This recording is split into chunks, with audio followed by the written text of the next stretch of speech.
Naitwa Mama Safi Josephine. Niko naongoza kikundi Cooperative Susuruka Msenyi hapa msite ya Msenyi. Asante sana kwa hiyo swali.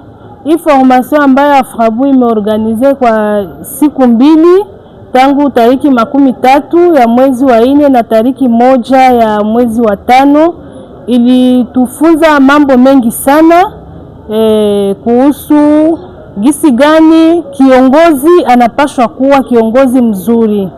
Kiongozi mzuri alituonesha ya kwamba anapaswa tafuta faida ya watu wote. Anapaswa kuwa na vision de loin, anaona mbali. Anapaswa kusikiliza kila watu ambao anawaongoza kwa ajili ya maendeleo ya kikundi.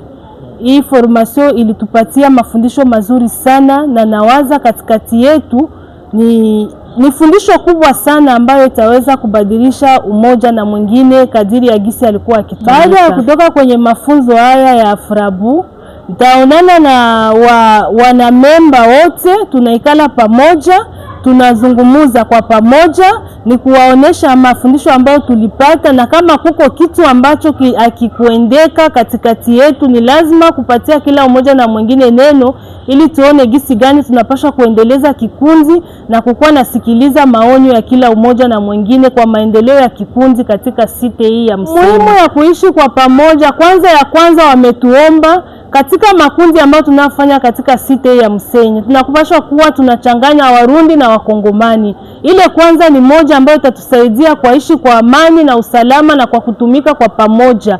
Ile ni neno ya kwanza. Neno ya pili ni kusema ya kwamba kuna vitu ambao mbalimbali sisi hatuwezi tukavifanya peke yetu, lakini kama tunaingiza Warundi, tunatumika kwa pamoja, wanaturahisisha kwa vitu mbalimbali ambavyo tulikuwa labda hatuvijui katika nchi. Inatupatia shurti ya kuvijua na kutumika kwa ukweli na katika haki na kwa transparency yoyote. Ombi langu kwa Afrabu au recommendation kwa lugha ya Kimombo ni kusema ya kwamba hii formation isikuwe ya kwanza wala isikuwe ya mwisho.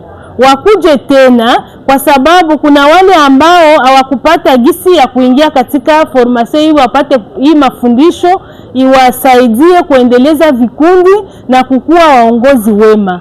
Ingelikuwa heri isikuwe ya mwisho, siku nyingine wakuje pia waite hata wengine wenye hawakupata fursa ya kuingia katika formation hii, ili kwa turu nyingine wapate mafundisho haya, waendeleze vikundi na tusonge mbele pamoja na Warundi, sisi sote kwa pamoja.